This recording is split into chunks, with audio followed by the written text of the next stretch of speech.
मु जानी गलानी मोर शेष समय उपस्थित है।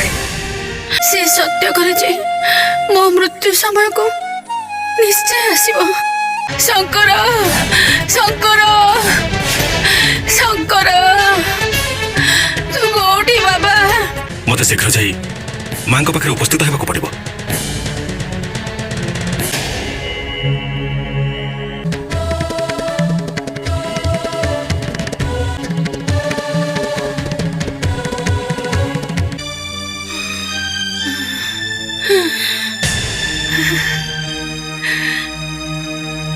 शंकर तू आसी पुत्र।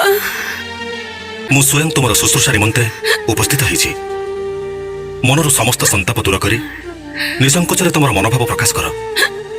मु तुम सेवा जत्न कौन त्रुटि करी नहीं, बरं मो जीवन विनिमय तुम इच्छा पूरण करी।